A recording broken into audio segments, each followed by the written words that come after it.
షిరిడి సాయిబాబా జీవితంలో విభూతి ద్వారా అద్భుతాలు జరిగిన సంఘటనలు అనేకమున్నాయి. డాక్టర్లను సైతం ఆశ్చర్యపరిచిన ఒక సంఘటన ఈ విధంగా ఉంది.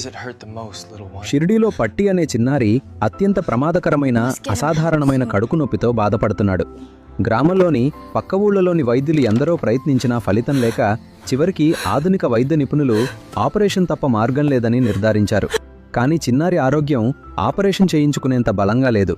నిస్సత్తువతో కన్నీళ్లతో బాబా పాదాల దగ్గర పడిన పట్టి తల్లిదండ్రులను చూసి సాయిబాబా కరుణించి తన చేతిలోని గుడ్డ సంచి నుంచి పవిత్రమైన దీసి కొంత చిన్నారి నోటిలో వేసి కొంత నుదుటిపై రాశారు. నా ఉది అన్ని వ్యాధులకు మందు, 3 రోజులు ఓపిక పట్టండి అని బాబా భరోసా ఇచ్చారు. ఉది స్వీకరించిన మొదటి రోజు నుంచే పట్టి నొప్పి తగ్గి ఆరోగ్యం మెరుగుపడడం ప్రారంభమై 3 రోజులు గడిచేసరికి ఆ చిన్నారి పూర్తిగా కోలుకున్నాడు. ఈ మార్పును నమ్మలేకపోయిన డాక్టర్లు మళ్లీ వచ్చి క్షుణ్ణంగా పరీక్షించగా తీవ్రమైన వ్యాధి లక్షణాలు, కడుపులో ఉన్న సమస్య జాడ పూర్తిగా మాయమయ్యాయని గుర్తించి ఆశ్చర్యపోయారు. ఇది వైద్యశాస్త్రానికి